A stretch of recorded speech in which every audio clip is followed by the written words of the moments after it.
Mazmur 131, menyerah kepada Tuhan. Nyanyian Ziarah Daud. Tuhan, aku tidak tinggi hati dan tidak memandang dengan sombong. Aku tidak mengejar hal-hal yang terlalu besar atau hal-hal yang terlalu ajaib bagiku. Sesungguhnya aku telah menenangkan dan mendiamkan jiwaku, seperti anak yang disapi berbaring dekat ibunya. Ya, seperti anak yang disapi jiwaku dalam diriku. Berharaplah kepada Tuhan, hai Israel, dari sekarang sampai selama-lamanya. Saudara-saudara, menjawab fitnaan dengan kerendahan hati akan melepaskan kita dari perangkap kemarahan, mendekap kita dalam ketenangan jiwa, memberikan kepuasan dalam Tuhan.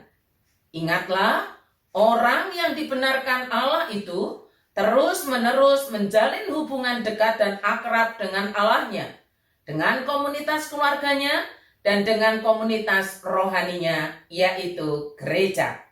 Mazmur 131 ini adalah pengalaman Daud ketika berhadapan dengan Raja Saul dan pengawal-pengawalnya.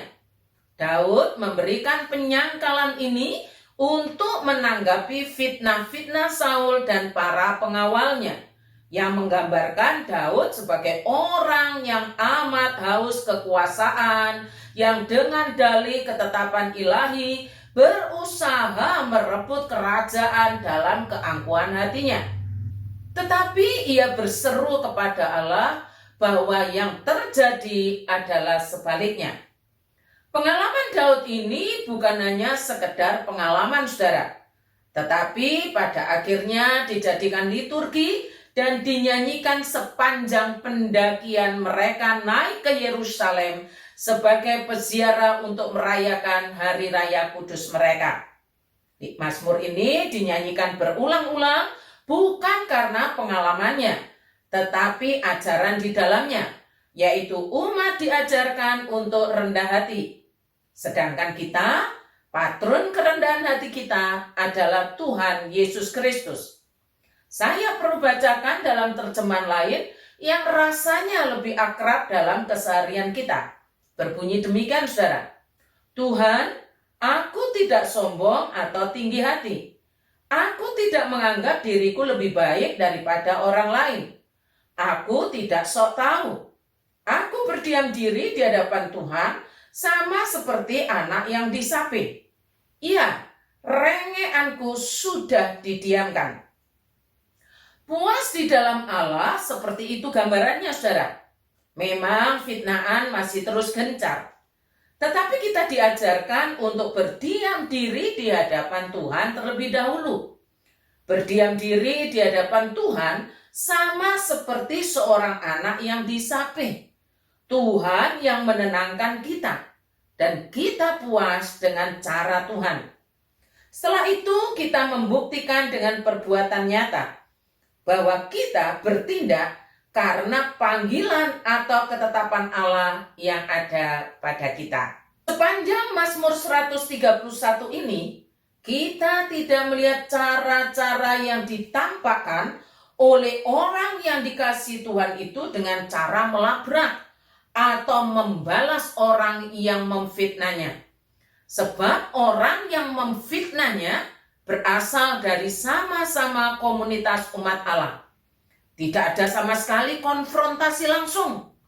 Saya berpikir bahwa fitnaan ini terjadi dari mulut ke mulut karena tidak ada bukti dan dasarnya.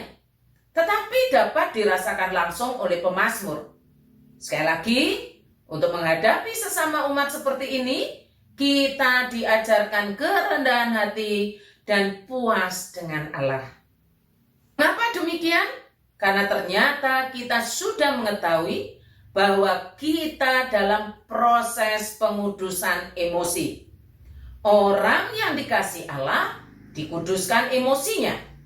Gambaran umat yang dikuduskan emosinya adalah seperti seorang anak yang disapi, cerai susu ibunya. Ia akan gelisah, ia akan menangis, ia akan merengek karena ketidaknyamanan selama ini selama diputuskan atau cerai susu, ia akan mengalami gejolak emosi yang tak terbayangkan untuk sesaat lamanya. Namun setelah itu ia akan tenang, sebab Tuhan yang menenangkan dengan caranya. Kita tidak lagi menjadi baperan, karena kita tahu bahwa kita dalam proses pengudusan ini, maka kita menjadi tenang dalam menjalaninya. Kita puas dalam Allah. Zaman sekarang adalah zaman instan dan serba cepat. Kita maunya cepat, semakin cepat, semakin baik, semakin cepat, semakin menyenangkan seperti kecepatan internet. Tetapi di dalam proses pengudusan, tidak berlaku semakin cepat, semakin baik. Dalam proses pengudusan, tidak berlaku hukum semakin cepat, semakin baik. Justru berbahaya. Ingat, cara Tuhan membuat kita puas dan tenang adalah dengan kerendahan hati. Menerima proses pengudusan emosi seperti seorang anak yang disape oleh ibunya. Durasi pengudusan tiap-tiap orang berbeda-beda. Kiranya Tuhan memberkati kita. Selamat ulang tahun untuk Ibu Frida Jiwo Utomo. Kiranya engkau hidup dalam proses pengudusan emosi dan puas di dalam Allah. Mari kita berdoa. Bapa di dalam sorga, terima kasih untuk firman Tuhan hari ini. Bagaimana menanggapi fitnaan dengan kerendahan hati yang pada akhirnya puas dengan Allah. Kami bersyukur ya Tuhan, kiranya Roh Kudus membuat kami tunduk kepada cara Allah dan menerima proses pengudusan itu. Berdoa untuk yang berulang tahun, Ibu Frida Jiwo Utomo. Kiranya Tuhan membuat dirinya puas dengan Allah, sebab engkau memproses kami dalam proses pengudusannya seperti seorang anak yang disape oleh ibunya. Berdoa untuk Pendeta Yafet sekeluarga yang sedang cuti, kiranya dapat menikmati kembali silaturahmi bersama dengan keluarga-keluarga yang ada di Blitar maupun di Surabaya.